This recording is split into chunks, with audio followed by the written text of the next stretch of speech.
idea for the show. I still don't know what the idea is. It's about nothing. Right. Everybody's doing something. We'll do nothing. They say, what's your show about? I say nothing. There you go. I think you may have something here. Cross Coast Bias presents the League About Nothing podcast.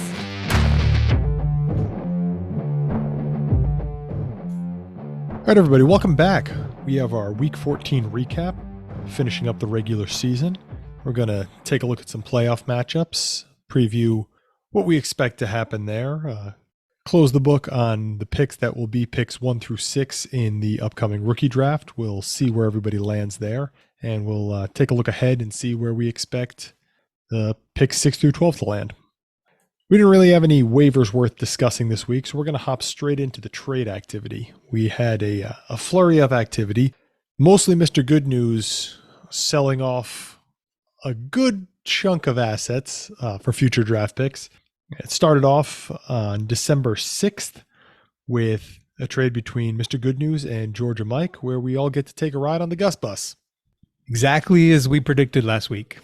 We figured a slew of trades was incoming from Mr. Good News after he pulled off a couple of small ones last week. We figured there was more moves coming, and he did not disappoint. No, certainly not.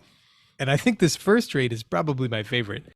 Gus Edwards for a 4th round pick to Georgia Mike of all teams. Obviously, Georgia Mike in position to be buying aging running backs at this point. You know, it's a smart move for him for the playoff push. Right. We determined the top 6 picks of the draft based on the toilet bowl results, right? No, that's not this league. Nope, not this one. Okay. Right. The genius behind this trade is that Georgia Mike controls Mr. Good News' 1st round pick. And Mr. Good News and Flinch were in a very tight race, max points wise, for the 5th overall pick versus the 6th overall pick. So Georgia Mike gave Mr. Good News a late round pick to basically get points off of his roster and help him tank to improve the draft pick that Georgia Mike owns. That's a 4D chess move. He only gives up a 4th round pick, and he does get Gus Edwards, where he can always flip Gus later. Right. Gus still has value. He can probably get another late round pick in return for Gus Edwards. But the key is the difference between 105 and 106 is probably going to be worth more than a 4th round pick when it comes draft day. Yeah. Plus, you're telling me you wouldn't give a 4th round pick for Gus Edwards right now. He's old enough for you. He already tried to trade him to me for a 3rd round pick. Well, he's certainly ambitious, if nothing else. Our next trade to discuss here was between you and Mr. Good News. And this one was the headliner. Mr. Good News receives Trevor Lawrence, your 2024 1st round pick, a 2024 2nd round pick that is attached to Big's roster, and a 2024 3rd round pick, which is attached to Georgia Mike's roster, which means it's the 301. And in return, you received back Justin Herbert, Brandon Cooks, Robert Woods, and Gabe Davis. These are 2 big name quarterbacks. That's a 1st round pick, a 2nd round pick, and the 1st pick in the 3rd round. There's some real serious pieces moving about here. Yeah, this trade looked a lot better a week ago. It did not work out for me. So really, I was paying the iron price to tier up from Trevor Lawrence to Justin Herbert. And the reason behind that was because Trevor Lawrence went down with a horrific looking injury while we were recording last week. We assumed that he was going to miss some time, and I was trying to win this week and going forward in the playoffs. And instead, Trevor Lawrence played, and of course, Justin Herbert got hurt after scoring me negative points. Season-ending injury. On IR. But the good news is I also got 0 points from Gabe Davis. And I think like 1 point from Robert Woods. So all in all, it was definitely worth Trevor Lawrence 1st, 2nd, and early 3rd round pick. So obviously the early returns have not been great for you. Side note, I need a quarterback again. Listen, I have already offered you Mr. Stick. Can't believe that's an actual person's name. It's not my fault that you are trying to nickel and dime me for your bench tight ends. I'm shopping around. There are many Shopping horrible- with who? There are many horrible quarterbacks available right now. Many. Unfortunately, this is probably true. So it's a deep and robust backup quarterback market at the moment. There have been so many quarterback injuries, and all of them were on Mr. Good News' team. And he transferred that power to me, so I appreciate that. I think we can definitively say that it was him that was cursed, not me that was cursed at this point. He's like the anti-King Midas. It's something. Anyway, so this trade, though, you added a bunch of depth at the wide receiver position there. You know, you tiered up at quarterback, although I don't know how big that tier gap was. I know I would have had Herbert much higher than Lawrence, but I don't know that that's the general consensus. Right. Well, like Mr. Good News mentioned in the chat, I've literally been trying to trade for Justin Herbert since the startup draft when he went one pick ahead of me. Mr. Good News had the spot in front of me and took Justin Herbert. And since that moment, I've been trying to trade for him. I finally had my chance here with Mr. Good News pretty much out the playoffs and looking to unload some players and pick up picks. And so I made a strong offer, finally got Justin Herbert, and I celebrated for about 2 minutes. And I'm sure Justin Herbert will be back and be very productive next year. Right. But best of luck. Best of luck in the interim. It's not going to help the playoff push. So hopefully I get something out of these depth receivers, because those draft picks that I've been hoarding all year, waiting for this moment to finally buy for the playoff push, didn't buy me much this week. All right. So our next trade between Flea and, once again, Mr. Good News. Oh man, This one was a this is a trade. This is a Flea decided she was not quite all in enough, and she needed to go more all in. I don't know how that's possible. It apparently is, though. She went full less need. Them picks. So Flea acquired Stephon Diggs. Great wide receiver. Playing phenomenally this year. Mr. Good News in return received a 2025 fourth round pick, a 2025 fifth round pick, and Flea's entire 2026 draft class. First through fifth. Her entire class. 1, 2, 3, 4, 5. These picks are several years out. Right. You know, we haven't had the 24 draft. We haven't had the 25 draft. These are 26 picks. So that has to weigh into things where Mr. Good News gets a lot of capital, but he doesn't get it for 3 years. Yeah. I mean, the other picks are 25 picks, but they're a fourth and a fifth. They're very late round. That's really not. If those hadn't been included, this trade would be exactly the same. Yeah. She overwhelmed him with volume. Most of these picks are kind of throwaway picks, late round picks, but just the fact that there's so many, a 7 for 1, even late round dart throw picks, that's potentially 7 roster spots that you can fill for one. As good as Stephon Diggs is, he's not 7 players. Mr. Good News is in a full teardown, and he's going to need to fill these roster spots somehow. And the best way to do that is to multiply the assets he has into multiple other pieces, and he certainly did that here. Yeah. And Diggs is, like you said, now 7 potential players. Right. We were in negotiations for Stephon Diggs, and all of a sudden he stopped those negotiations, and now I know why. Because he got an offer of 7 draft picks for him, which was more than I was offering. I don't even know if you had 7 draft picks available. I did, but I did not offer 7. That's where I Well, fell short. I didn't let offer that an be a lesson. entire, Let that be a lesson to you. entire year's draft class plus. When you're on the doorstep of a championship, these are the kind of moves that you need to do to put yourself over the edge. It's true. We've seen multiple teams basically sell out for this season. There's a lot of teams with no picks left for the next several years. So it's just one upsman move after another. And this was definitely the biggest one. And Stephon Diggs was honestly the biggest, most impactful player on the market. He's an elite producer, especially in our scoring format. So you pay what you got to pay to get that in your lineup. Yeah, I'm well aware. He was on my team up until earlier this season since our startup draft. I've been benefiting from his stellar performances week over week, and he's worth the price of admission. Yeah, he is a consistent difference maker and worth the price of admission. Our next trade is between one Mr. Good News and Big Biscuits. Big traded for Cortland Sutton.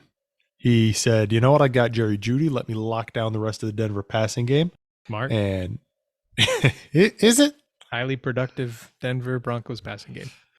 And heading back towards Mr. Good News was a 2025 third-round pick, Big Zone, and Josh Palmer. Palmer, obviously, at the time was on IR. Just this week got designated to return from IR. So presumably he'll be back and productive, but Big gets a couple of weeks out of Sutton that he wouldn't have gotten out of Palmer, and really only cost him that third-round pick. Right. This was another tear down move for Mr. Good News, multiplying his assets. He turned Cortland Sutton, who's on the other end of the age apex now and probably won't be contributing by the time Mr. Good News has a playoff ready team again. And he gets younger with Josh Palmer and picks up a third round pick, which could potentially be another contributing roster piece. So these are the types of moves you really have to make when you're trying to restock the cupboard like Mr. Good News is. And for Big, he gets a more productive player now. Cortland Sutton is scoring a touchdown basically every week. He's incredible. He's in double digits now. Those spike weeks are definitely helpful in the best ball. He's just adding to his depth and potential ceiling for his playoff run that Josh Palmer probably wasn't going to give him coming off injury and now playing with Easton Stick. How dare you besmirch Easton Stick this way? Palmer, only 24 years old, was playing well before he landed himself on IR. So hopefully he can build on that come next year with Herbert back, even if he can't do it this year with Stick. Yep, it was a good move for the future, both to get the extra assets and get the younger player. These are the types of moves you got to make. All right. Our next trade. Stop me if you just heard this one, but Big Biscuits traded with Mr. Good News. Big picked up Austin Eckler. Mr. Good News picked up 3 2024 fourth-round picks. Apparently, Big has now abandoned the fourth as the money round. I'm not sure what to make of this. But the fourth-round picks are attached to Mel's roster, Flea's roster, and JMC's roster. All three of these were playoff teams. They're going to be late fourth-round picks. Right. So like we've been saying, he needed to get off of aging assets that could turn into dust at any moment. Or just Chargers in general. Chargers in general is also a good idea. And multiply his assets into other pieces. Now, there is probably a limit to that. I'm not sure 3 fourth-round picks was the best value he could have gotten. But, at this point, Austin Eckler has had a tough season. He's not put good stuff on tape. And before this last week, head coach Brandon Staley said they were going to start rotating other backs in and make him earn those carries. He hasn't done much this year to earn carries outside of his name and prior pedigree. These type of running backs at this age can really fall off a cliff quickly and become nothing. Dalvin Cook was productive last year. At this point, you could not get 3 fourth-round picks for Dalvin Cook. So I understand selling. If you could get one. Yeah, I understand selling the running back before he completely craters and is worth nothing. I'm not sure that this was the best return he could have gotten, but he got something, and it's 3 pieces in, of course, the money round. It's very possible that he could replace Eckler's production with a running back in the 4th round. We see it every year. Running backs go in these late rounds and pop into jobs. Now he's got 3 chances. Yeah, I think this was a combination of Eckler's demise being a little bit overstated, Mr. Good News wanting to capitalize and strike while the iron is hot, and Big finding that right combination of enough picks, even if they were late picks. I got to be honest, I like most of these other trades for Mr. Good News. I think he's done an excellent job in a short span of time with a market that doesn't have a lot of assets available for him to acquire. Right. He's had to be creative. Yeah, exactly. He's gotten. I think in almost every one of these trades, I've been very impressed. This one, I was a little disappointed. It sounds like you have a similar viewpoint, but I like you said, running backs can just disappear from relevance at any minute. And I guess, if we were wrong about Eckler and 2 weeks from now he's done, then this will look even, it'll look smart. Right. If he tears an ACL next week, then he ain't worth 3 4th round picks ever again. That's probably the end for him. It's better to get something than get nothing. The truth probably lies somewhere in between here, which means it's probably a normal trade, and good for both parties here, where they, again, Big adds a good productive player if things are how they have been. Just keeps adding talent. This roster is ridiculous. He continues to lose players to injury and just chugs along, finds more players to plug in. He has a never-ending supply of assets, apparently. All right, our next trade, finally, one that doesn't involve Mr. Good News. 6 of those 7 trades that took place in this last week involved Mr. Good News, which is only natural, but this one did not. We're going to go real quick here, folks. Benign Rug, traded away Mitch Trubisky, and JMC traded away Trenton Irwin.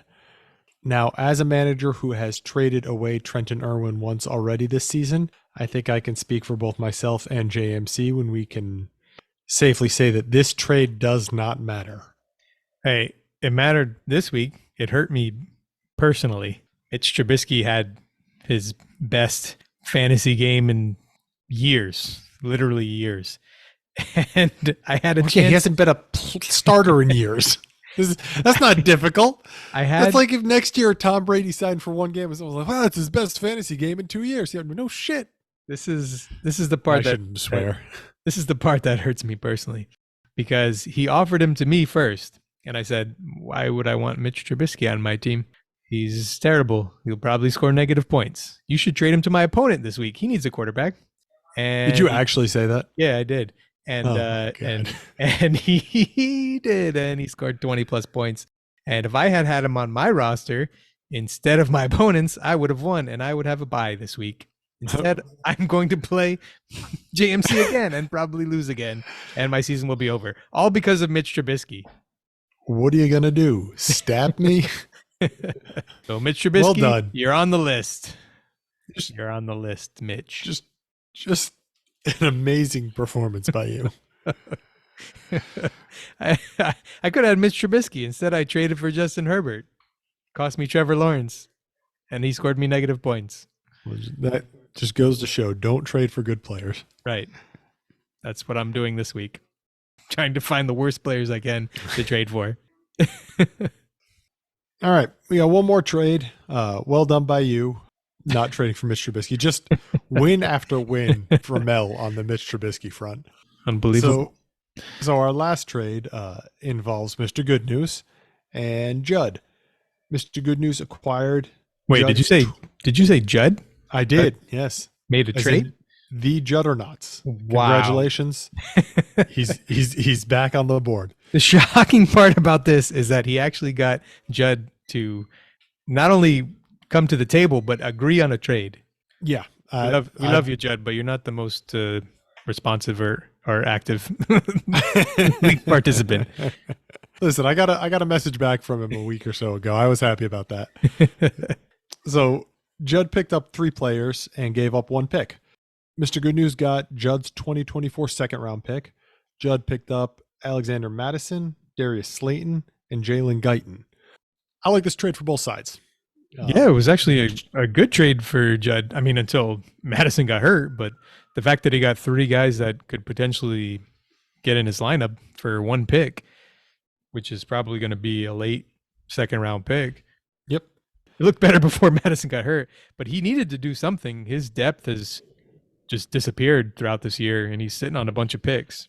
So it was nice to see him turn those picks into some potential points, help him get through the playoffs. He's fallen off the last few weeks, fell out of that first place position, fell out of the bye, ended up actually 4th in the final standings. So he really needed to beef up his bench a little bit. Yeah, that's what he did here. He added 3 useful players. I mean, Guyton a little bit less so now without Herbert, but that's true of the entire Chargers offense, basically. As you said, he's sitting on a lot of picks. Most of these playoff teams don't have any 24 picks left. So the fact that Judd still had something available allowed him to use a second round pick and pick up these assets where he wasn't really competing against a few of these other teams. Yeah, and Mr. Good News did well to get a second round pick in this. Yeah, that's a draft premium pick. And he really didn't give up anybody who was worth a second round pick. I mean, cumulatively, he got a lot of value, but yeah, really none of these guys was worth a second on their own. So he did well to get a pick in 2024. Yeah, exactly. So a good trade for both teams there. Right. This well was done all around. And again, we said it before. Mr. Good News is pretty creative in the way he went about most of these trades. So and you have to be at this stage, but he did some pretty good work this week. I'm impressed. Yeah, I think he had some fun in the last week, wheeling and dealing. Yeah, it is. Negotiating. As someone who has stripped fronts. a roster to the bone recently, it is kind of fun to just be like, how can I eke some value out of Jalen Guyton? Yeah, I mean, he made trades with half the league. 7 trades with 5 different teams, so including himself, that's half the league. So he definitely put a lot of work in the DMs this week. Yep. And definitely gave us a good chunk of a time to eat up here talking about it all. Right. Appreciate the content, Mr. Good News. Yeah, keep them coming. Not a ton of injuries this week, but we do have a few to get into. Hey, not a ton of injuries. Speak for yourself. Well, let's get right to you. Justin Herbert. Oh. Hurt his right index finger, has already had surgery, is already on IR, is done for the year. Oh, that was quick. Yep. That's what she said. It was quick, and it was not a good time. No. That did not last long. I did not enjoy that at all. Thank you again, Mr. Good News. You'll always have that one glorious half a game to remember him by. And the negative points, yes. Thank you. There's always a chance that he survives the offseason on your roster and you actually get to see Herbert play for your team next year. I don't know if he's going to survive the week on my team. You know how I operate. We are all well aware. So unfortunately, that shuts Herbert down for the year, and it puts a damper on the production for the rest of the Chargers. I mean, Keenan Allen was having a monster season. Austin Eckler is maybe not having the year that we're used to seeing out of him, but is still a useful player. So those do take hits, and all those ancillary pieces as well are downgraded. Well, yeah, we'll see how Easton Stick looks, but I don't have my hopes based on how he played in the preseason. I don't think maybe seeing Max Dugan pretty soon. I don't think anyone's going to want to start him either. No, probably not. But that's the time you can activate a guy off your taxi squad in the playoffs and suddenly have another starting quarterback. That's the time to do it. Right. We'll see. Stick's been around for a while now. He's an undrafted guy, but he's been with the team for a few years. Very limited in regular season reps, but He's played a lot. He's played pretty much the whole preseason the last few years. So I was shocked to see he's See what he can 28 do now. years old. he's been around for a while. He was in Yeah. college for a long time, and he's been kicking around as the Chargers' third quarterback for the last few years. Got the promotion to quarterback 2 this year, and now he's going to get a chance to play and see if he can stick around. But yeah, it mostly hurts my team because now I need a quarterback again. All right. Other quarterback injuries. CJ Stroud got a concussion, unfortunately. Game against the Jets was not going well in the first place, and Are we then sure it he went from didn't- bad to worse. Are we sure he didn't come into this game with concussion? Because he played like it. Yeah, it was Not pretty. no, not his best performance there. And You look at his line and you say, "Oh, he must have got knocked out in the first quarter." No, it was in the fourth quarter, and where he still only had about 90 yards passing.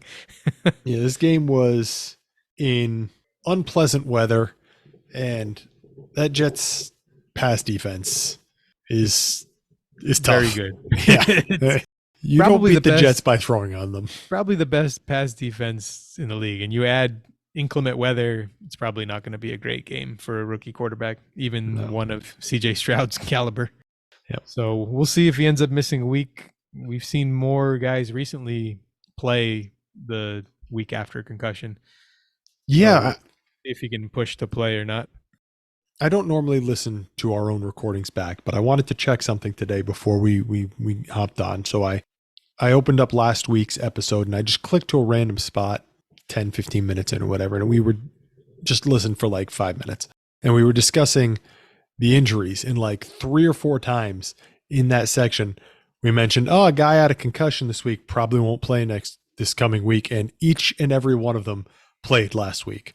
Yeah, there's been more in the last couple of weeks, guys playing right after concussion than the rest Yeah. of the season combined. I don't know what changed, but all of a sudden, like, these guys are back in week. And You know what changed? The importance of winning games late in the season, and it's Fair. probably what's changed. Well, I mean, like, one of them was Derrick Henry, who definitely had a concussion. Not Like, according to Coach Vrabel. no, man, you saw that dude get knocked out on the field. They showed him walking on the sideline afterwards.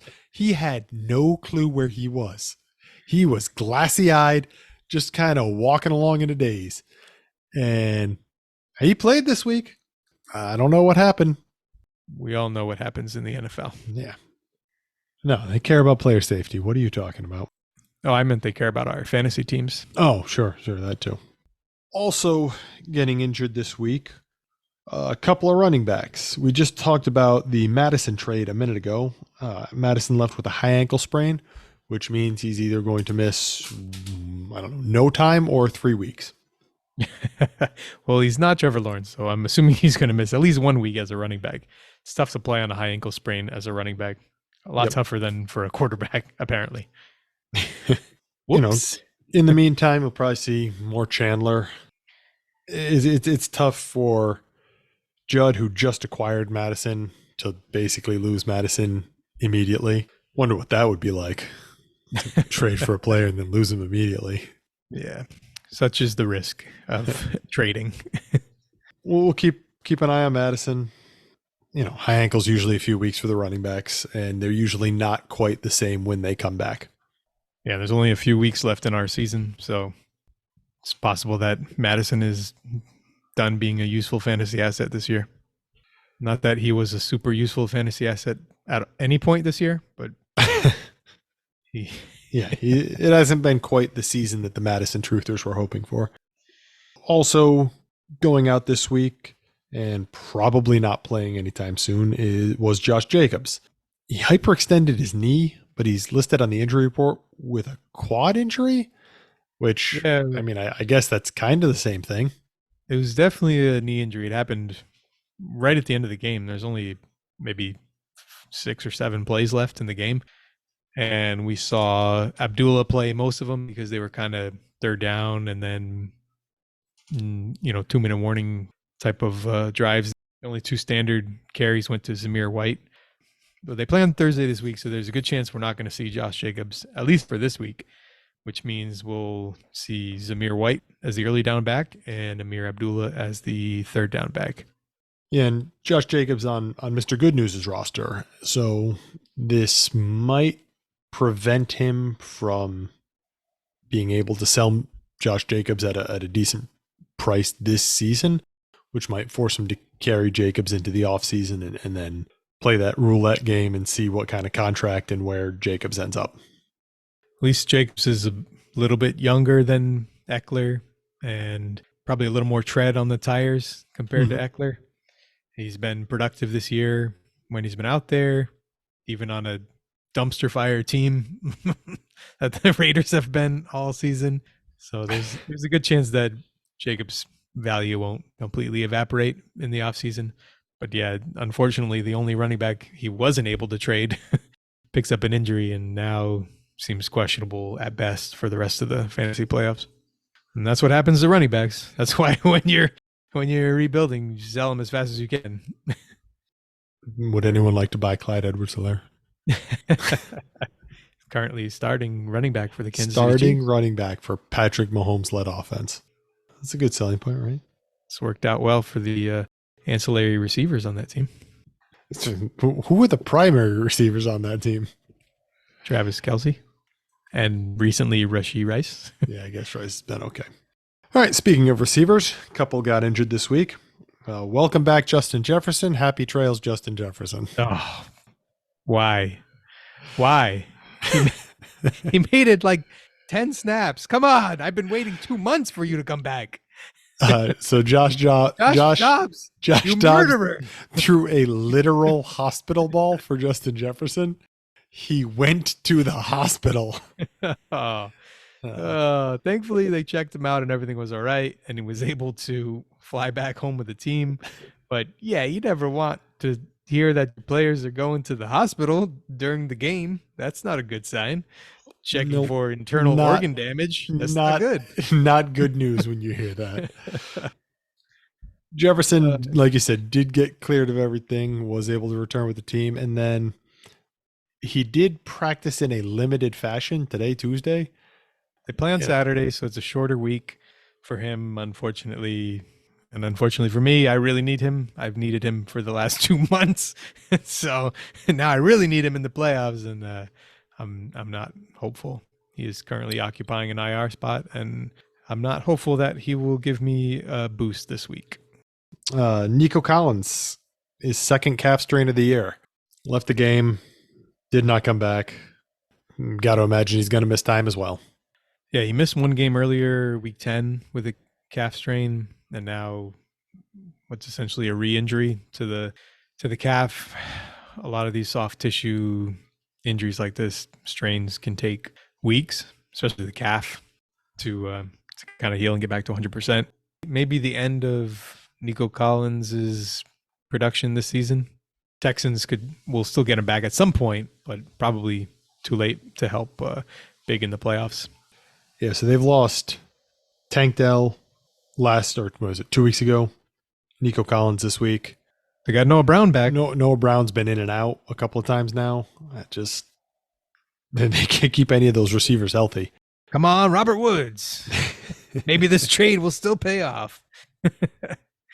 Somehow I don't think anything that Robert Woods does will make up for the lack of Justin Herbert. But it's possible. He had 1 catch for 2 yards last week without Nico Collins for the most of the game. Well, just he could double that production this week. Build on that. Only other thing to mention at wide receiver is Tyreek Hill left the game, came back to the game, played some limited snaps, got taped up, took the tape off.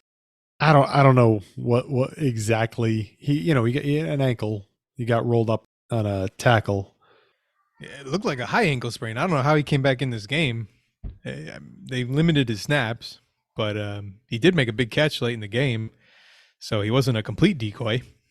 We'll have to see how practice goes. But even after the injury, he got up and sprinted off the field. Yeah, he's not human. That's what we know. They play the Jets this week. Head Jets defense is, as we just discussed, talking about the Texans. It's not the Jets. You don't throw on defense, it. Yeah, the Jets' pass defense is suffocating, but their offense is horrendous. So I expect the Dolphins to run a lot. What you week. talking about? They put up 300 passing yards and multiple passing touchdowns this week in the rain. Not willing to bet on that happening again. No, probably not. Ever. I'm guessing a large dose of Raheem Mostert and Devon Achane this week, which is great because I got Tua on my roster. He's my only quarterback that I have left. So I'm expecting a big day from him. You know, somewhere in the neighborhood of about 100 yards, probably multiple interceptions. It's going to be a good week. I'm super excited for this playoff week. You know, you still have Jared Goff. You know, just saying. I wish I didn't. Well, in that case, can I interest you in the low price of a 5th round pick for Easton Stick? I'll take any 5th round pick, folks. 2026, you got it. 2029, write me an IOU. All right. Given the fact that half the matchups in the league were kind of irrelevant this week, we're not going to go matchup by matchup on everything. We'll touch on a few things here, and then we'll look at the playoff matchups. 2 of these matchups are playoff previews because the same matchups are happening again. Exactly. We're going to touch on those ones in specific, but we don't need to get into the fact that Flea beat me by 100 points. Like we knew that was going to happen. Flea managed to secure her bye week. We'll talk about that, but let's go one thing at a time. The league median score this week, 199.74, pretty high up there, 27 points higher than last week. So, you know, getting those 2 teams back from the bye certainly boosted those scores a lot. Yep. Our final standings in the league are set and as follows. In first place for the regular season, Big finished with a 22-6 record. In second place, Flea put up a record of 21-7. So those are our 2 teams that get the bye for the playoffs. Big had the slightly better record. Flea had the slightly higher points, but both of them well deserved. In third place, some bum, Vandalay Industries. We don't need to get into what manager that is. Also with a 21-7 record. Honestly, the top 5 teams separated by a total of 104 points and 3 games in the standings. This was so tight right down to the end here. So you finished third place, just missing out on that bye week by the points tiebreaker. If you had 63.5 points more, we would have gotten you there. I don't want to talk about it. Okay, fair enough. Fourth place, Judd finished with a record of 20-8. Fifth place, Mel, 19-9. And sixth place, JMC, also 19-9. Mel with the points tiebreaker ahead of JMC there. So those are our final standings. You will play JMC this week in the 3-6 matchup, and we'll see a matchup between Judd and Mel at 4-5, which, interestingly enough, are both week 14 rematches. We saw a preview of these this week, and we'll get to see them again next week when it counts. As you said, next week is the week that counts, but to let everyone know, Mel was the number 1 scorer on the week this week, and JMC was the number 2 scorer on the week this week. So if things just repeat exactly as they happened, we know who will be advancing. Well, let's hope that's not the case. Yeah.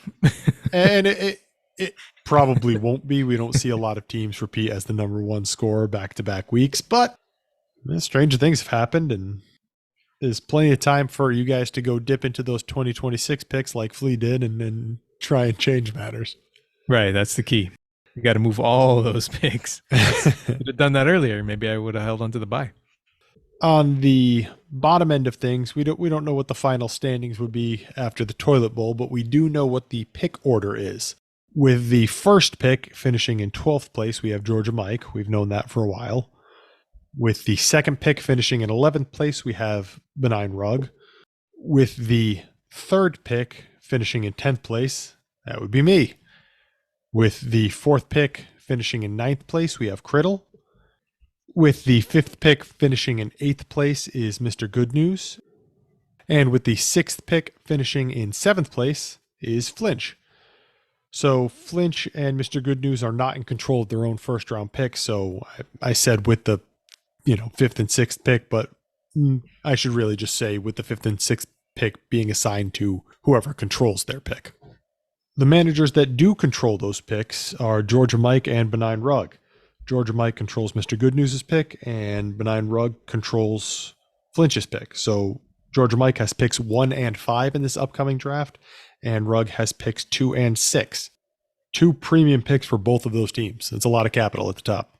We talked about it a month ago, a little over a month ago, that 2 of these 8 teams that were vying for the playoffs were not going to make the playoffs. Yep. And that meant 2 of these rebuilding teams were going to get top 6 picks that they probably weren't expecting when they made the trades earlier in the offseason. So it turned out to be an extra top 6 pick for Georgia Mike and an extra top 6 pick for Benign Rug. So we're not going to do a lot of breaking down of these matchups, but we will read the scores off for everybody and do a abbreviated commentary. So as I mentioned a minute ago, Mel was our highest scoring team of the week with a 241.92. Beat out Judd's team. Judd put up a 189.68. So Mel gets those 2-0. Judd goes 0-2. This mattered quite a bit for the standings. I mean, Judd was still in position where he could have had that top seed. Yeah, it dropped him out of the bye all the way down to the 4th in the standings. So it was a tough week for him. Tough way to end the regular season, but he's got a chance to make up for it. He's going to play Mel again this week. So that second highest scoring team, JMC, just behind Mel. JMC put up a 238.57, beat out your team who put up 209.8. So you were still over the median, which did get you that one win and let you keep pace with Flea, who got the 2-win week. But it was unfortunate that you ran into JMC's team instead of having a bit of an easier draw where you could have gotten those 2 wins. Yeah, I knew that I had to win and be over the median in order to stay ahead of Flea, because I knew that your team was not going to provide much defense in her matchup. And I knew that she was ahead of me in points, and I didn't really have a way to catch her in that category. So I figured the only way was to stay ahead of her in wins, and it didn't work out. I ran into the JMC buzzsaw this week where he had all of his stars have massive games, plus some ancillary parts like Mitch Trubisky. So it's bad timing for me for him to have his best week of the season. But again, same thing I said about Judd. Get a chance for revenge now. Play each other this week in the playoffs. Our next highest scoring team was Flea's team. Flea was the 3rd highest scoring team in the week. She put up a 226.25. She beat me. I put up a 135.24. She did what she had to do, and the other matchups worked out in her favor with me and Judd both losing. She kept adding right up until the very end, or spent all those picks adding Stephon Diggs, and then he didn't even make her lineup this week. Yeah, turns out she didn't need him. Not to beat me, she didn't, that's for sure. Shocking. Our next highest scoring team was Flinch, who, despite being eliminated from the playoffs, put up a 214. He beat out Georgia Mike, who had, I'm pretty sure, his best game of the year with a 182.84. Yeah, far and Where away did this his come best. from? Far and away his best week of the season. He's been building every week. We've been saying, this is new high for the season, new high for the season. And he capped it off with a massive, for him, final week. That's got to be a good feeling going into the offseason. Sure helps when you get 23 points from Bailey Zappi. Right. Not sure that's sustainable, but, Zappy and Zach Wilson really buoyed his team this week. It's nice when you actually have quarterbacks. So it's possible that next year with some key draft picks, he could have a more competitive team than we thought. Our next highest scoring team was Big, who put up a 210.72, beat out Criddle, who put up a 128.18. So Big gets his 2 wins, but a bit of a down week in terms of score. He did what he needed to do to secure the bye. Yep. He needed to get at least 1 win, which you figured was coming against Criddle.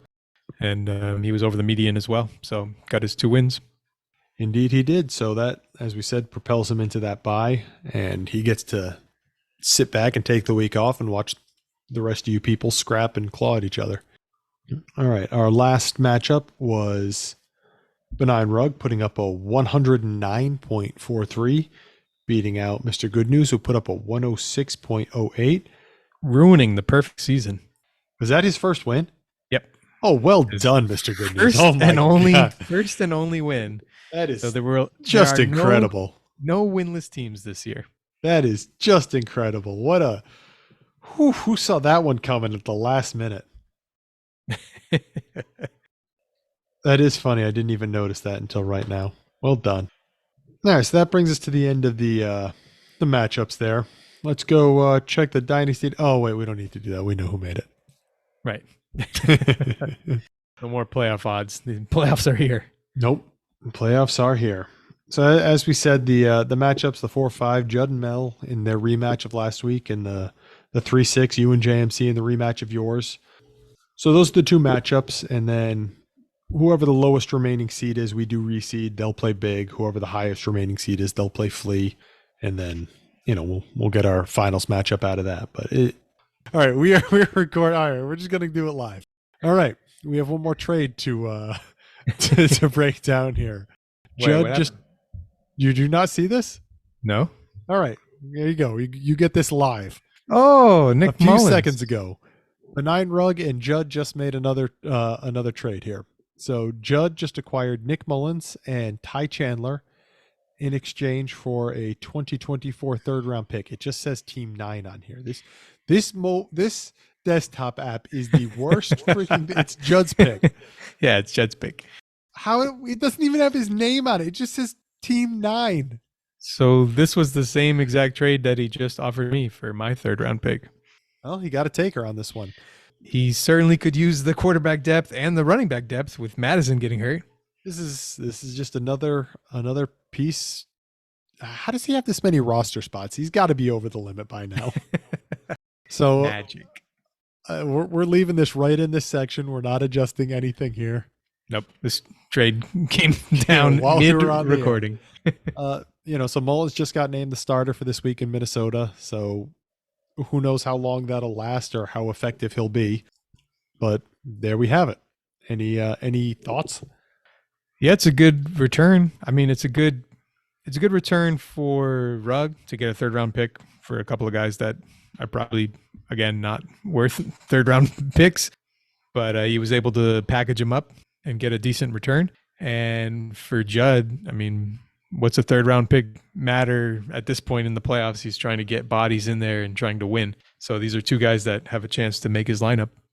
So it's a good deal from both sides. Makes sense. Makes a lot of sense. I almost pulled the trigger myself, but I was busy recording. I'm surprised because I would have figured you'd want Chandler more than Mullins, but maybe a third round pick's a little expensive for Ty Chandler, even without Madison. Well, I mean, he's going to be a starting running back for at least this week. And we're in a 1 week season now. So whatever production you're getting this week matters. But yeah, nice to see Judd making another trade, 2 in a week. So he's got now Love, DeVito, Mullins at quarterback. That is a room. He needed to add options, and Nick Mullins is definitely an option. We've seen Nick Mullins have big fantasy games, years ago.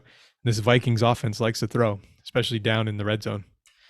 So there's a chance that Mullins is in his lineup. I like this trade. I like it from both sides. Yeah. I mean, I don't like it because it wasn't involving me, but And I don't like it because it wasn't involving Mr. Good News. No, I'm just kidding. No, it makes sense. The third round pick is not a huge price to pay for Judd to add these guys, even though Mullins is definitely a short term solution. And for Rugg, it gets a third round pick is better than you're going to get for a backup quarterback 99 times out of 100, and it's probably more than you were going to get for Chandler by himself, anyways. Yeah, the third round pick is probably going to be the most valuable piece of this deal by the time we get to the offseason. 2 good trades with that second round and third round pick for Judd. Yeah, you got a lot of value. You added a lot of pieces for a couple of picks. That's what you got to do in a deep best ball like this. All right, that brings us to the end of our Week 14 recap, playoff preview, whatever you'd like to call this one. We don't have any manager interviews this week, but we hopefully should have one for everybody next time. All right, to those teams who managed to make the playoffs, best of luck this week. For the rest of us, let's get started on those draft previews. Let's get to tape grinding. We'll enjoy those college football highlights. Enjoy the bowl games. All right, we'll catch everybody next time and enjoy the playoffs.